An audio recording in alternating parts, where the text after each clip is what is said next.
Hey there, and welcome to Everyday English Lab. I'm Daniel, and in today's episode, I have something special prepared for you. We're going to learn and practice English using a story. Don't worry, this is not the full book.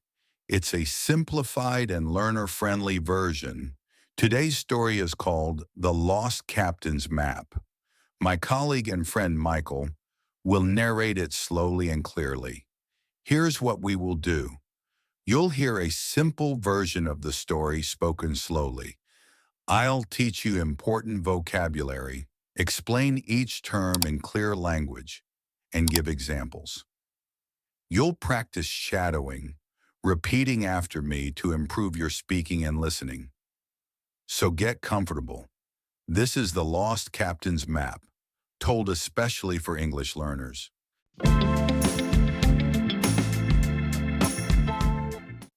The story. The Lost Captain's Map. Many years ago, in a quiet fishing town by the coast, there was a small inn called the Seagull's Rest. A young teenager named Leo Carter lived there with his aunt, who managed the inn. Life was calm and simple. Nothing strange ever happened.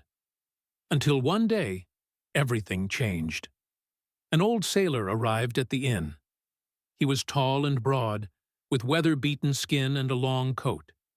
A deep burn mark stretched across his jaw. He rarely spoke, but he always seemed tense. Each morning he climbed the cliffs behind the inn, holding a spyglass, staring out at the sea as if expecting someone to appear. He drank too much rum and hummed old sea chants that made the guests uncomfortable. His name was Captain Briggs. Briggs gave Leo a copper coin every month and told him, "If you ever see a man wearing a red glove, tell me immediately." Leo didn't know why Briggs feared this man, but he sensed something dangerous. One rainy evening, a blind man arrived at the inn. His name was Lark, and he was far scarier than Briggs. He grabbed Briggs's hand and pressed a small wooden token into his palm. It was the Crimson Mark, a pirate warning. Briggs went pale. Moments later, he collapsed. His heart failed from the shock. After his death, Leo and his aunt opened Briggs's chest to recover the money he owed them. Inside, they found coins from dozens of countries, and something else. A map, old, yellow, and marked with strange symbols. It showed the location of a hidden treasure left behind by a notorious pirate known as Captain Redford. Leo took the map to Dr. Hartley, a clever and kind doctor, and to Sir Malcolm Ford, a wealthy explorer. Together, they decided to sail across the ocean in search of the treasure. Their adventure had begun. Dr. Hartley and Sir Malcolm hired a sturdy ship named the Suncrest.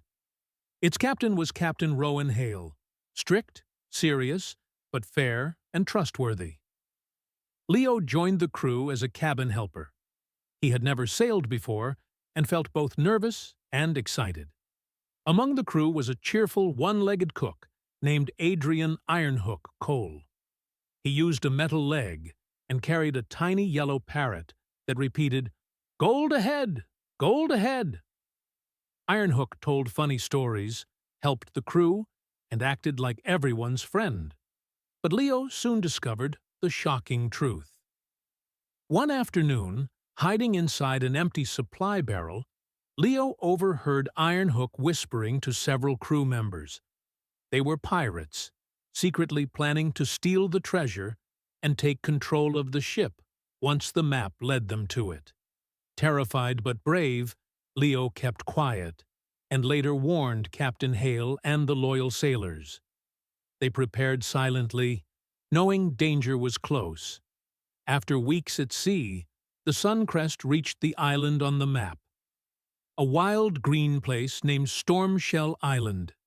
It was full of cliffs, thick forests, caves, and strange bird calls. Some crew members went ashore. Leo wandered deeper into the forest and met a thin, sunburned man named Elias Brooke. He had once served under Captain Redford, but had been abandoned by the pirates, and had survived alone for 2 years, eating coconuts and fish. Elias revealed a secret. He had already found Captain Redford's treasure and hidden it somewhere safe. He agreed to help Leo, but only if Leo promised to take him home after the voyage.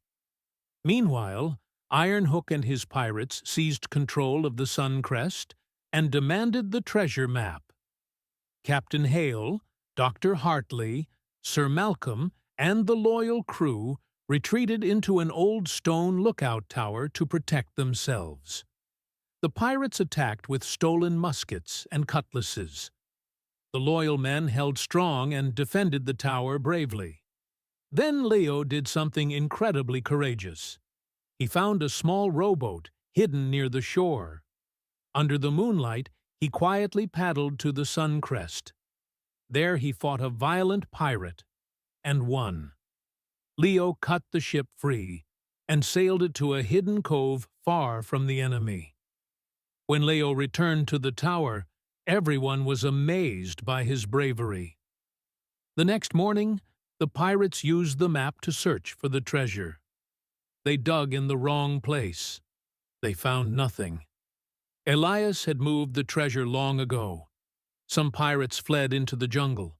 Others surrendered. A few continued fighting until they were defeated. In the end, the loyal crew located the real treasure with Elias's help: chests of silver, gemstones, golden cups, and strange coins from distant lands. They loaded the treasure onto the ship over many days. Iron Hook had remained with them, pretending to be helpful. But one night, he vanished, taking one small bag of jewels. He was never seen again. The Sun Crest sailed back to England. Leo and his friends were safe and wealthy. But Leo felt changed. He had seen danger, betrayal, courage, and friendship. He knew he was no longer just a boy. He had grown. All right, it's Daniel again from Everyday English Lab. Let's look at some useful vocabulary from today's adventure. I'll say the word, explain it simply, give an example, and then you will pause this video and repeat after me. Ready? Let's begin. Number 1, by the coast, meaning near the ocean. Example, they built a small house by the coast. They lived by the coast. The inn was by the coast. Number 2, inn, meaning a small, simple hotel. Example, we stayed at a quiet inn during our trip. Let's rest at an inn. Number 3, rough, meaning looking wild or untidy. Example, the sailor looked rough with messy clothes. He looked rough and scary. That man has a rough voice. Number 4, scar, meaning a mark left after a wound heals. Example, she has a scar on her arm. He has a scar on his face. Number 5, nervous, meaning worried or afraid. Example, I feel nervous before a test. Leo looked nervous. She felt nervous before the exam. Number 6, watching for someone, meaning waiting to see if someone arrives. Example, she stood at the gate watching for her friend. He was watching for danger. Number 7, keep an eye out, meaning watch carefully. Example, keep an eye out for your keys. Keep an eye out for trouble. Number 8, pale, meaning skin looks very white. Example, he went pale when he heard the news. He looked pale. Number 9, collapse, meaning to fall suddenly. He collapsed on the floor. Number 10, his heart gave out, meaning his heart stopped working. He was so scared his heart simply gave out. Number 11, adventure, meaning an exciting journey. That was a great adventure.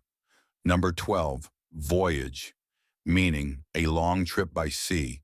We went on a long voyage. Number 13, strict, meaning following rules carefully.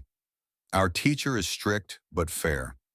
Number 14, take over the ship, meaning control the ship by force. The pirates tried to take over the ship.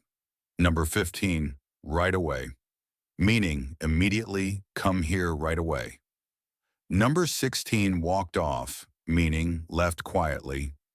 Leo walked off into the forest. And that's it. Your vocabulary adventure is complete. Step by step, your English becomes stronger. If you like this video, give it a thumbs up, comment, and share. And remember, you don't have to learn alone.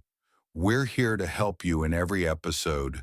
I'm Daniel, and this is Everyday English Lab. See you next time.